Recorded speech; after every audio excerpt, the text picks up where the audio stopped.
नमस्कार, भक्ति दर्शन समाचारमा स्वागत छ। म हेमा शर्मा। आज मिति 2078 साल फागुन महिनाको 28 गते शनिबार, राक्षस नाम संवत्सर, सूर्य उत्तरायण, शिशि ऋतु, फाल्गुन शुक्ल पक्षको नवमी तिथि 7 बजेर 10 मिनटसम्म, उपरान्त दशमी तिथि। चन्द्रमा मिथुन राशिमा, इस्वी सम्वत 2022 मार्च महिनाको 12 तारिक, शक सम्वत 1943 र नेपाल सम्वत 1142। आज सूर्य बिहान 6 बजेर 19 मिनटमा र सूर्यास्त साँझ 6 बजेर 10 मिनटमा। सर्वप्रथम अहिलेसम्मका प्रमुख समाचार। पर्याप्त ज्ञान बिना नै ज्योतिष र कर्मकाण्ड विधामा लाग्नेहरूका कारण यस क्षेत्रमा विकृति पैदा भएको भन्दै संस्कृति, पर्यटन तथा नागरिक उड्डयन मन्त्रालय अन्तर्गतको नेपाल पञ्चाङ्ग निर्णायक विकास समितिद्वारा प्रशिक्षण दिने तयारी। छिट्टै ज्योतिष र पण्डितहरूका लागि लाइसेन्स समेतको व्यवस्था गरिने समितिको भनाइ। मोरङको काने पोखरी गाउँपालिकाले आफूसँग भएको सिमसार क्षेत्रलाई संरक्षण गरेर पर्यटक आकर्षित गर्दै मठ मन्दिर र धार्मिक स्थल लगायत पहिचान गरी योजना बनाएर पालिकाले पर्यटन क्षेत्रमा सफलता हासिल गरेको पालिकाको भनाई। गाउँपालिकाले पोखरीलाई व्यवस्थित गरी जलयात्रा, 4 कोसे झाडीलाई व्यवस्थित गरी पार्कका रूपमा विकास गर्दै। नेपाल पञ्चाङ्ग निर्णायक समितिले बजारमा छ्याप्ती प्रकाशित भएका नक्कली पात्रहरूले भ्रम छर्ने काम गरेको भन्दै त्यसमा लेखिएका तिथि र पर्वलाई आधिकारिक नमान्न आग्रह। तोयनाथ पन्त, बाबुराम, नरनाथ, हिमाल, अठोला, तारकेश्वर, सूर्य, आकाश दर्शन, बगलामुखी, शुभ, बाबा गोरखनाथ, कीर्ति सिद्धि र खप्तर तारानाथ पञ्चाङ्ग गरी 14 पात्रोलाई स्वीकृति दिने निर्णय। पुनर्वास नगरपालिका स्थित झण्डै 2 दशकदेखि नै भारतले कब्जा गर्न खोजेको प्यारा तालमा नेपाली युवाद्वारा नेपाली झण्डा सहितको डुङ्गा सञ्चालन। पर्यटन क्षेत्रको विकास र प्रवर्धन गरी आन्तरिक तथा बाह्य पर्यटकहरूलाई प्यारा तालमा अवलोकनका लागि आकर्षण गर्न हाल निःशुल्क डुङ्गा चढ्ने व्यवस्था। दाङको तुलसीपुर उपमहानगरपालिकामा रहेको मध्य पश्चिम क्षेत्रीय आयुर्वेद अस्पताल अहिले प्रादेशिक चिकित्सालयमा परिणत। सेवा लिन पुगेका सेवाग्राही अस्पतालको सेवाप्रति सन्तुष्ट भए पनि अस्पताल प्रशासनमा हुने राजनीतिक खिचातानीका कारण दरबन्दी अनुसारको चिकित्सक नहुनु, जीर्ण भवनको पुनर्निर्माण नहुनु, पानीको अभाव जस्ता समस्याका कारण सेवाग्राही र चिकित्सकहरू शास्ति खेप्न बाध्य।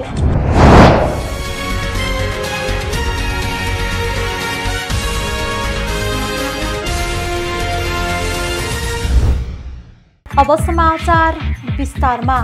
सरकारले ज्योतिष र कर्मकाण्ड सिक्न चाहनेहरूका लागि प्रशिक्षणको कार्यक्रम सुरु गर्न लागेको छ। पर्याप्त ज्ञान बिना नै ज्योतिष र कर्मकाण्ड विधामा लाग्नेहरूका कारण यो क्षेत्रमा विकृति पैदा भएको भन्दै संस्कृति, पर्यटन तथा नागरिक उड्डयन मन्त्रालय अन्तर्गतको नेपाल पञ्चाङ्ग निर्णायक विकास समितिले प्रशिक्षण दिन लागेको हो। समितिले छिट्टै ज्योतिषी र पण्डितहरूको लागि लाइसेन्सको व्यवस्था गर्न लागेको जनाएको छ। लाइसेन्सको व्यवस्था गर्नु पूर्व इच्छुकहरूलाई प्रशिक्षित गरेर योग्य बनाउन सकियोस् भनेर तालिमको व्यवस्था गरेको समितिका सदस्य सचिव सूर्यप्रसाद ढुङ्गेलले जानकारी दिनुभएको छ। उहाँका अनुसार यो तालिममा सबै जाति, लिङ्ग र सम्प्रदायका मान्छेले सहभागिता जनाउन सक्नेछन्। तालिम चैत्र 15 गतेदेखि नारायणहिटी दरबार परिसरमा रहेको विकास समितिको कार्यालयमा सञ्चालन हुने सदस्य सचिव ढुङ्गेलले जानकारी दिनुभएको छ। 6 महिनासम्म चल्ने तालिम हरेक दिन अपराह्न 4 बजेदेखि 2 घण्टासम्म चल्नेछ। सहभागिताको लागि 6 महिनाको 15,000 शुल्क तोकिएको छ।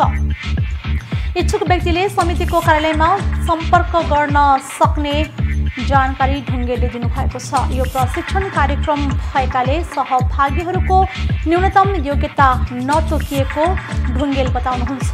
सामान्यतया संस्कृत शब्द उच्चारण गर्न सक्ने जो कोही पनि तालिममा सहभागी हुन पाउने समितिले जनाएको छ।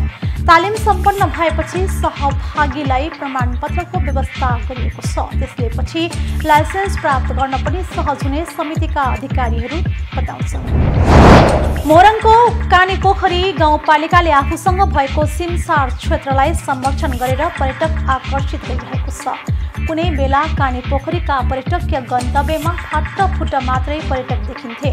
पर्यटन पूर्वाधारमा पालिकाले योजना र बजेट केन्द्रित गर्न थालेपछि काने पोखरी घुम्न पुग्ने पर्यटकको सङ्ख्यामा उल्लेख्य वृद्धि हुन थालेको छ।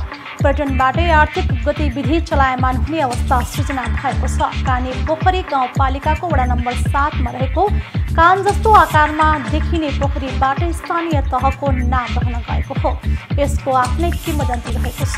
पर्यटकीय सम्भावना भएर पनि ओझेलमा परेको सिमसारलाई चिनाउँदा अहिले गाउँपालिकामा पर्यटन चलायमान बन्दै गएको छ। गाउँपालिकाभित्र भलुवा, दही, झुल्के, काने पोखरी, काली कोशी लगायतका सिमसार क्षेत्रलाई समुदायसँग मिलेर सम्वर्धन र संरक्षणको काम गरिएको छ। धार्मिक स्थलको स्तरोन्नति गर्दा आन्तरिक पर्यटकको रोजाइमा काने पोखरीका सिमसार पर्न गएका छन्। कृषि पर्यटनको मात्र नभई शैक्षिक पर्यटन र सांस्कृतिक पर्यटनको सम्भावनालाई पनि अघि बढाउने गरी गाउँपालिकाले योजना बनाएको छ। यही भेगमा बसोबास गर्ने आदिवासी हिमालको संस्कृतिलाई उजागर गरेर पर्यटकलाई आकर्षण गर्ने काम गाउँपालिकाले गरेको छ। मठ मन्दिर र धार्मिक स्थल लगायत पहिचान गरी गुरुयोजना बनाएर गाउँपालिकाले पर्यटन क्षेत्रमा सफलता हासिल गरेको पालिकाका वडाध्यक्ष तारा बहादुर काफले बताउनुहुन्छ। गाउँपालिकाले पोखरीलाई व्यवस्थित गरी जलयात्रा, 4 कोसे झाडीलाई व्यवस्थित गरी पार्कका रूपमा विकास गर्दै लगेको छ। सिमसारलाई व्यवस्थित गरी पर्यटन तथा जलक्रीडा पर्यटनको विकास गर्ने गरी जनप्रतिनिधिले योजना बनाएर कार्यान्वयनमा ल्याएको वडा नम्बर 5 का कार्यवाहक वडाध्यक्ष खड्ग बहादुर बस्नेतको भनाइ छ। आन्तरिक पर्यटन प्रवर्धन, विकास र समृद्धिमा प्रवर्धन नारा सहित पर्यटन गुरुयोजना निर्माण भएको छ। भलुवा, कालीकोशी, काने पोखरी, भुल्के तथा अन्य पर्यटकीय क्षेत्रको पूर्वाधार व्यवस्थित गरिएको छ। पर्यटन प्रवर्धनका लागि होमस्टे सञ्चालन, स्थानीय मठ मन्दिरको संरक्षण समेत हुन थालेको बताइएको छ। विभिन्न उद्देश्य बोकेर आउने पर्यटकलाई काने पोखरीले अब आकर्षित गर्न सक्ने पूर्वाधार निर्माण गर्दै लगेको छ।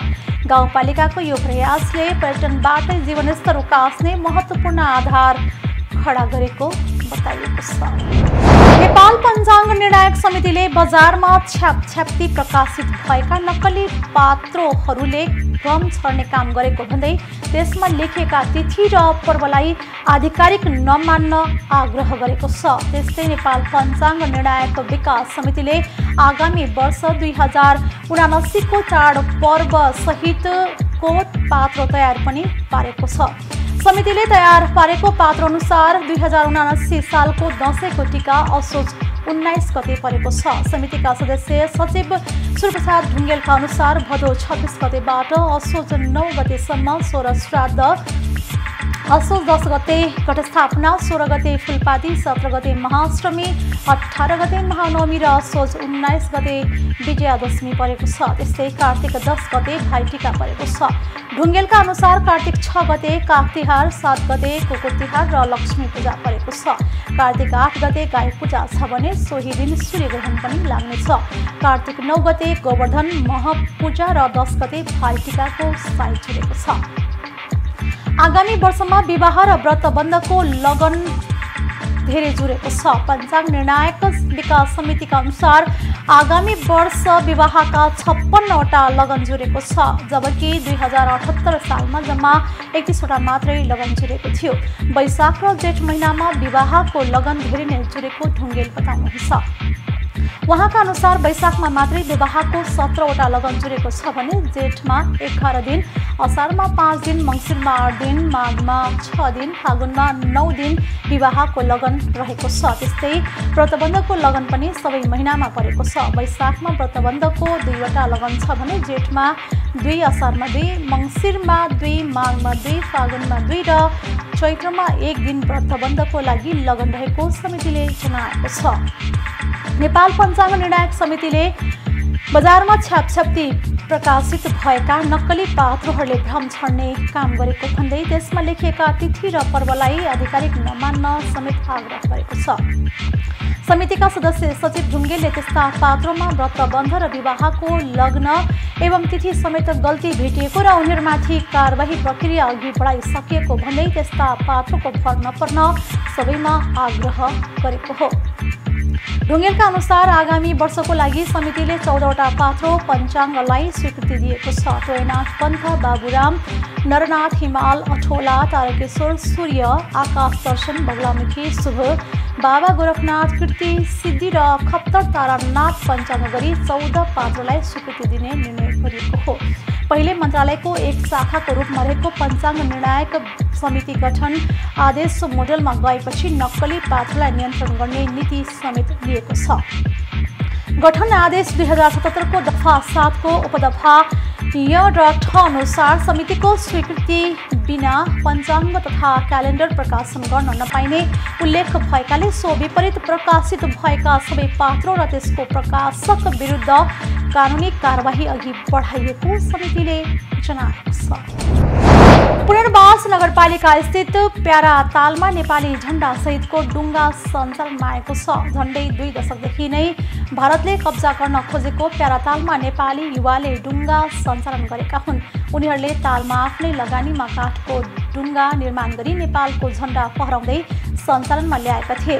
पुनर्वास नगरपालिका 5 का राम रोकाया, पुनर्वास 8 का ज्ञानसिंह हमाल, लक्ष्मण भुसाल र पुनर्वास 9 का बबलु बस्नेतले सो डुङ्गा सञ्चालनमा ल्याएका हुन्। पर्यटन क्षेत्रको विकास र प्रवर्धन गरी आन्तरिक तथा बाह्य पर्यटकहरूलाई प्यारातालमा अवलोकनका लागि आकर्षण गर्न डुङ्गा सञ्चालन गरेको उनीहरूले बताएका छन्। पर्यटकहरूलाई हाल डुङ्गा चढ्न निःशुल्क गरिएको छ। दाङको तुलसीपुर उपमहानगरपालिकामा रहेको मध्यपश्चिम क्षेत्रीय आयुर्वेद अस्पताल अहिले प्रादेशिक चिकित्सालयमा परिणत भइसकेको छ।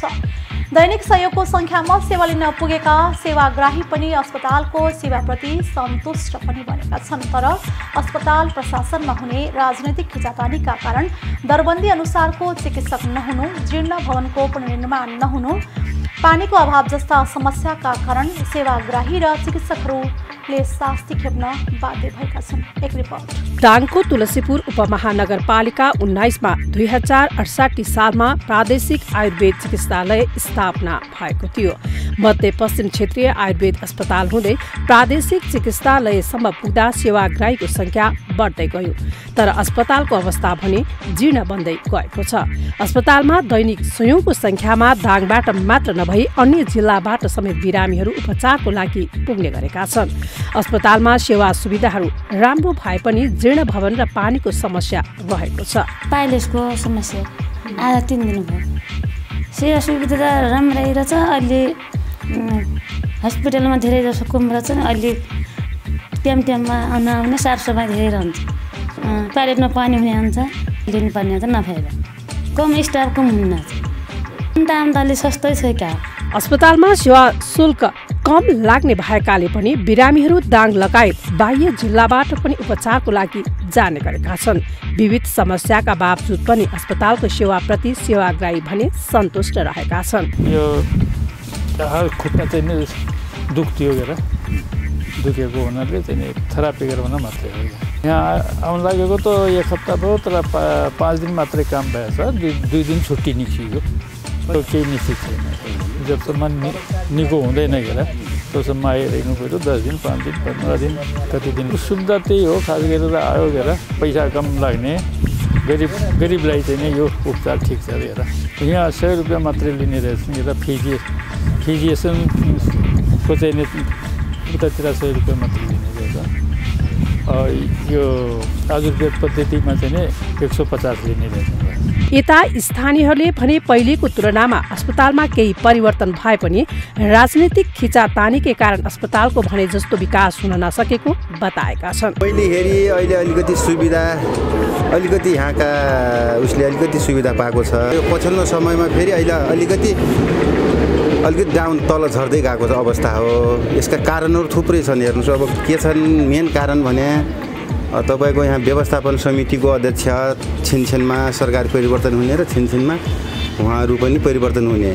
सरकार परिवर्तन भएको 6 महिनासम्म पनि उहाँहरू नियुक्ति नहुने। सरकार परिवर्तन हुने बित्तिकै व्यवस्थापन समितिको अध्यक्ष खारेज हुने तर खारेज भइसकेको 5-6 महिनापछि अध्यक्ष नियुक्ति हुने यहाँ चलन यो पहिलेदेखिको चलन यो चल्दै आएको छ। चालु आर्थिक वर्षको 7 महिनामा मात्र 13,000 बढी बिरामीले सेवा पाएका छन्। अस्पतालमा फिजियोथेरापी, पञ्चकर्म लगायतका थप सेवाहरू समेत सुरु भएको छ। तर यसका लागि दरबन्दी अनुसारको चिकित्सक र पुराना पिलर बिनाका भवनहरू हुँदा उपचारमा समस्या भइरहेको अस्पतालले जनाएको छ। संरचनामा हामी कमजोर नै छौँ। हाम्रो इन्डोर भवन दयनीय अवस्थामा छ। केही माथि ट्रस्ट राखेर अहिले इन्डोर भवन चाहिँ हामीले एक्सटेन्ड गर्दैछौँ। हामी पिल्लरवाला भवन हामीसँग छँदै छैन भन्दा पनि हुन्छ।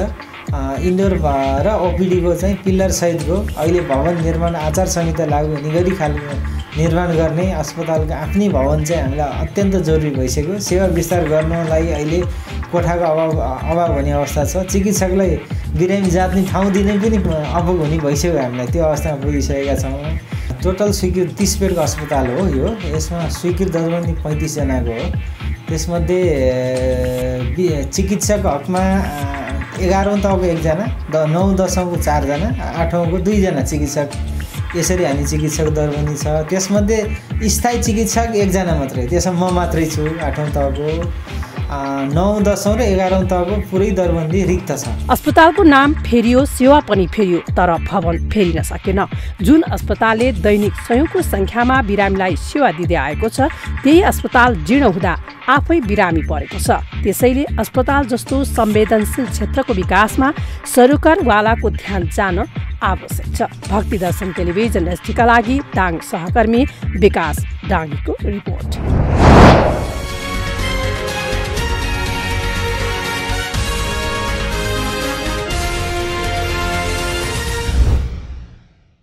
अहिले हामी भक्ति दर्शन समाचारको अन्त्यमा आइसकेका छौँ। जाँदा जाँदै प्रमुख समाचार पर्याप्त ज्ञान बिना नै ज्योतिष र कर्मकाण्ड विधामा लाग्नेहरूका कारण यस क्षेत्रमा विकृति पैदा भएको भन्दै संस्कृति, पर्यटन तथा नागरिक उड्डयन मन्त्रालय अन्तर्गतको नेपाल पञ्चाङ्ग निर्णायक विकास समितिद्वारा प्रशिक्षण दिने तयारी।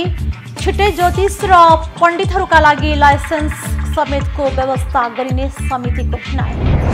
मोरङको काने पोखरी गाउँपालिकाले आफूसँग भएको सिमसार क्षेत्रलाई संरक्षण गरेर पर्यटक आकर्षित गर्दै मठ मन्दिर र धार्मिक स्थल लगायत पहिचान गरी योजना बनाएर पालिकाले पर्यटन क्षेत्रमा सफलता हासिल गरेको पालिकाको भनाई। गाउँपालिकाले पोखरीलाई व्यवस्थित गरी जलयात्रा, 4 कोसे झाडीलाई व्यवस्थित गरी पार्कका रूपमा विकास गर्दै। नेपाल पञ्चाङ्ग निर्णायक समितिले बजारमा छ्याप्छ्याप्ती प्रकाशित भएका नक्कली पात्रहरूले भ्रम छर्ने काम गरेको भन्दै त्यसमा लेखिएका तिथि र पर्वलाई आधिकारिक नमान्न आग्रह। तोयनाथ पन्त, बाबुराम, नरनाथ, हिमाल, अठोला, तारकेश्वर, सूर्य, आकाश दर्शन, बगलामुखी, शुभ, बाबा गोरखनाथ, कीर्ति सिद्धि र खप्तर तारानाथ पञ्चाङ्ग गरी 14 पात्रोलाई स्वीकृति दिने निर्णय। पुनर्वास नगरपालिका स्थित झण्डै 2 दशकदेखि नै भारतले कब्जा गर्न खोजेको प्यारा तालमा नेपाली युवाद्वारा नेपाली झण्डा सहितको डुङ्गा सञ्चालन। पर्यटन क्षेत्रको विकास र प्रवर्धन गरी आन्तरिक तथा बाह्य पर्यटकहरूलाई प्यारा तालमा अवलोकनका लागि आकर्षण गर्न हाल निःशुल्क डुङ्गा चढ्ने व्यवस्था। दाङको तुलसीपुर उपमहानगरपालिकामा रहेको मध्य पश्चिम क्षेत्रीय आयुर्वेद अस्पताल अहिले प्रादेशिक चिकित्सालयमा परिणत। सेवा लिन पुगेका सेवाग्राही अस्पतालको सेवाप्रति सन्तुष्ट भए पनि अस्पताल प्रशासनमा हुने राजनीतिक खिचातानीका कारण दरबन्दी अनुसारको चिकित्सक नहुनु, जीर्ण भवनको पुनर्निर्माण नहुनु, पानीको अभाव जस्ता समस्याका कारण सेवाग्राही र चिकित्सकहरू शास्ति खेप्न बाध्य। पहिला भक्तिदर्शन समाचार यति नै। सामाजिक सञ्जाल मार्फत हामीसँग जोडिनका लागि फेसबुक तथा ट्विटरमा लाइक तथा फलो गर्न सक्नुहुनेछ भने युट्युब मार्फत पनि हामीलाई प्रत्यक्ष हेर्न सक्नुहुनेछ। त्यस्तै कुनै सल्लाह, सुझाव तथा प्रतिक्रिया भएमा भक्तिदर्शन@emountaintv.com मा हामीलाई पत्राचार गर्न सक्नुहुनेछ। धर्म, संस्कृति र संस्कारको संवाहक भक्तिदर्शन टेलिभिजन एसटी। नमस्कार।